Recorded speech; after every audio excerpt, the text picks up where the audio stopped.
He made the world laugh when laughter was a lifeline.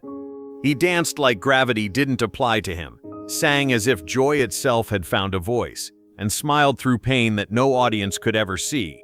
Donald O'Connor was more than a Hollywood entertainer. He was one of the last true gentlemen of the Golden Age. For decades, he made millions forget their troubles. His energy so boundless that it seemed impossible he was ever tired. But behind that energy was a man shaped by loss, discipline, and a hunger to make others feel what he rarely allowed himself to. And when, years later, he spoke from the heart about one woman in particular, the beloved and elegant Donna Reed, his words weren't about fame or beauty. They were about character, grace, and a kind of sincerity Hollywood rarely produced anymore. This is the untold story of Donald O'Connor, the boy born into vaudeville, molded by tragedy, and lifted to immortality by his own laughter. It's also the story of the woman he admired most, Donna Reed, whose kindness reminded him that decency and artistry could coexist even under Hollywood's harshest lights. Together, their stories form a portrait of an era when talent was real, humility mattered, and a performer's soul could still shine brighter than the spotlight. Donald David Dixon O'Connor came into the world on August 28, 1925, in Chicago, not into a home, but into a troupe. His parents, Effie and John O'Connor, were vaudeville entertainers, traveling from theater to theater with their children in tow. By the age of 3, Donald was already dancing on stage, mimicking his parents' steps with perfect timing. He grew up backstage watching rehearsals, costume changes, and the endless pursuit of applause.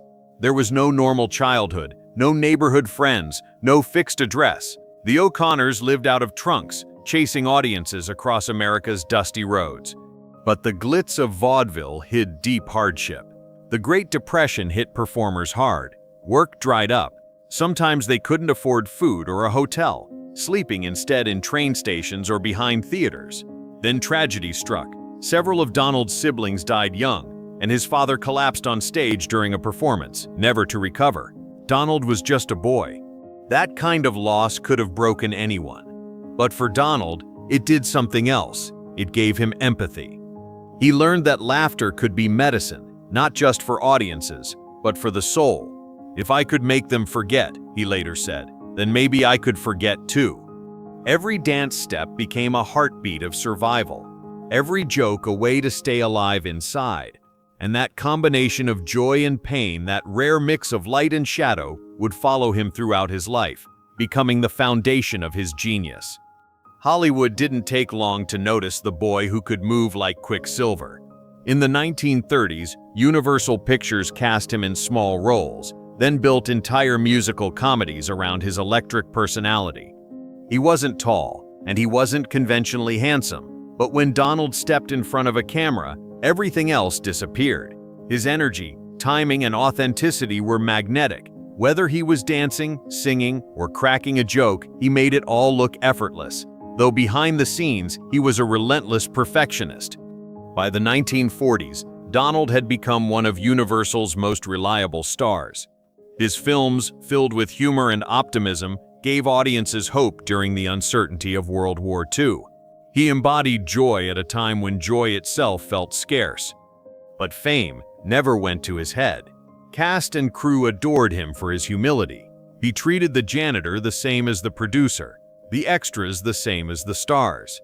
One studio worker once said, "Donald could be dead tired, but if you asked for a dance, he'd do it just to make you laugh." The critics compared him to Fred Astaire and Gene Kelly, but O'Connor had something neither of them quite possessed, a childlike spontaneity. He wasn't polished perfection. He was lightning in motion. You could feel the joy bursting out of him in every frame. Still, that joy came at a price. Years of rehearsals, endless takes, and physical punishment left him constantly exhausted. Yet he never let the world see fatigue, only laughter. In 1952, Donald O'Connor made history and nearly broke himself doing it. He was cast alongside Gene Kelly and Debbie Reynolds in Singin' in the Rain, a film that would redefine movie musicals. His role as Cosmo Brown, the quick-witted best friend, might have been a supporting part on paper, But O'Connor stole every scene he touched. Then came Make 'em Laugh. The number looked playful, Donald tumbling, spinning, bouncing off walls, and turning physical comedy into an art form. But filming it was brutal. He danced until his shoes split, threw himself into backflips until his body ached, and delivered every movement with impossible precision. After shooting Wrapped, he collapsed from exhaustion and was hospitalized for days. Yet when audiences saw the result, all they felt was joy. The pain was invisible, the magic eternal.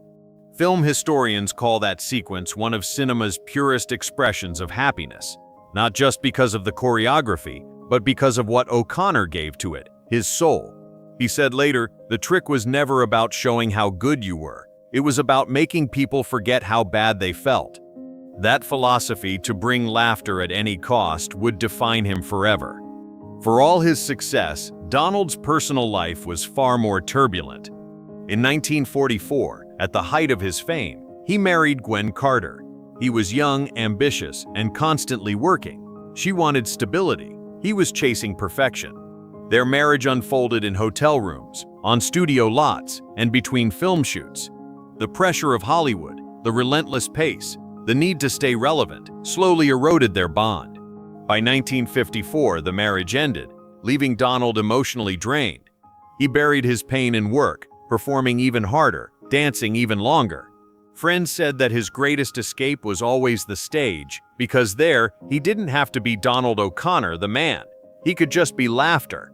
But 2 years later, everything changed.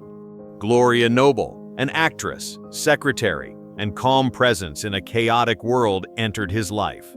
She wasn't starstruck. She saw the man beneath the showman, and for once, Donald felt seen. They married in 1956, and their bond became one of the most enduring in Hollywood. Gloria's patience anchored him through the industry's shifting tides. When the golden age of musicals faded and roles became scarce, she stood by him. When exhaustion and depression caught up to him, she steadied his spirit. "She saved me," he admitted later. "I was burning out. She reminded me how to live." For nearly 50 years, she was his constant, the soft voice behind the applause. And through her, Donald learned what happiness really meant. Among all the co-stars and legends he met, there was one who left a mark unlike any other: Donna Reed. She was beauty without arrogance, elegance without effort, and strength without hardness.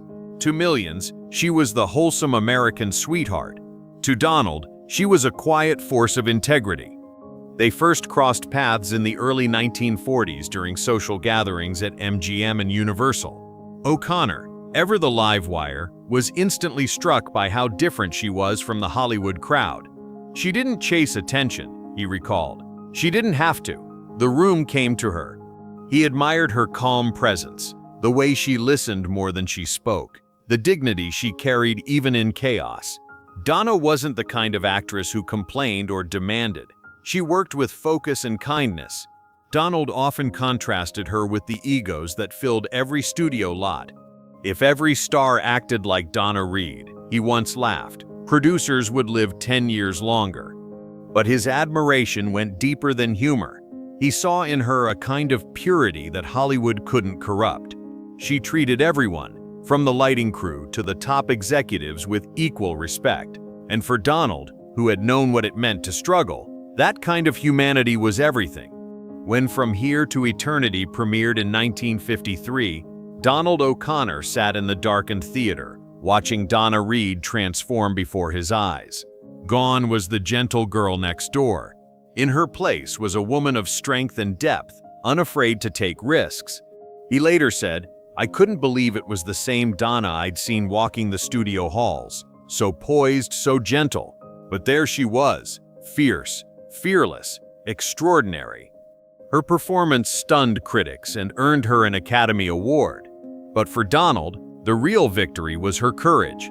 She had the guts to break free from the image Hollywood built for her. He said, "She showed us that grace and strength can live in the same person." What struck him most was how Donna carried her fame. While others drowned in it, she stayed grounded. Her long marriage to producer Tony Owen and her devotion to her children impressed him deeply. "She always knew what mattered," he said. She had her priorities straight, and that made her art even more beautiful. Donald often admitted that balance eluded him. He had lived his life on stage, burning energy like a fuse. Watching Donna manage both her work and her personal life with calm control filled him with admiration and maybe a quiet longing for the peace she seemed to embody. She was proof, he once said, that you can be a star and still be good, truly good inside. Time moved on, and the Hollywood both had known began to disappear. The grand studios closed, musicals fell out of fashion, and television became the new frontier. But while the world changed, both Donald and Donna stayed true to themselves. When Reed launched the Donna Reed Show in the late 1950s, O'Connor watched with admiration. The series became a national treasure, a celebration of family, warmth, and humor. It was exactly what he loved most about her. She could light up a screen without needing spectacle.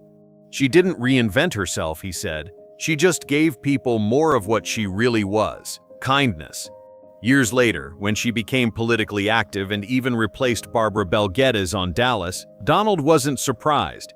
Donna never did anything halfway, he said proudly. When she believed in something, she stood tall. That's courage.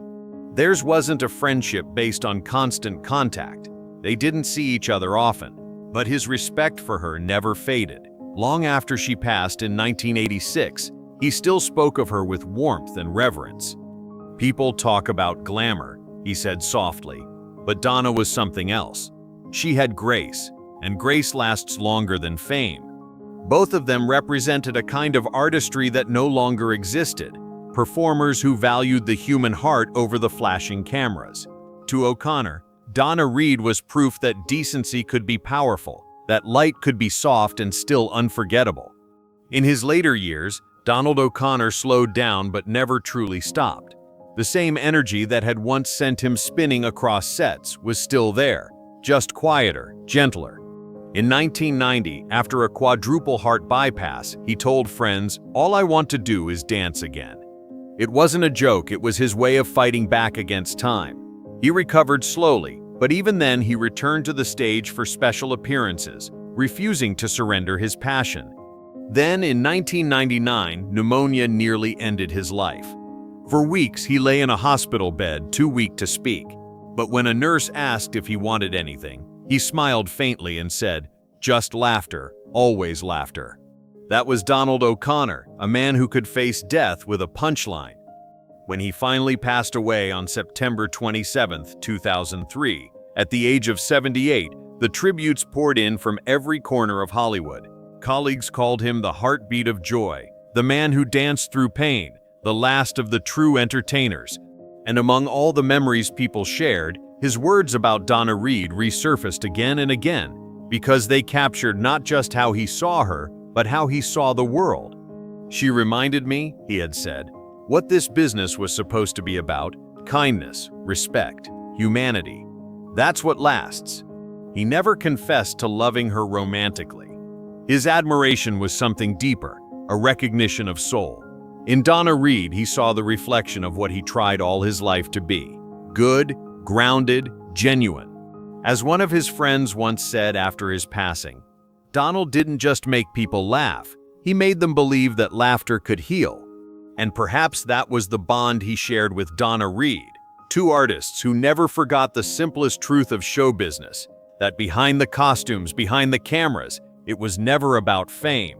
It was about making life, even for a moment, a little more beautiful. Because Donna Reed didn't just light up the screen. She lit up every room she entered. And Donald O'Connor, the boy who danced his way out of tragedy and into history, never stopped chasing that same light.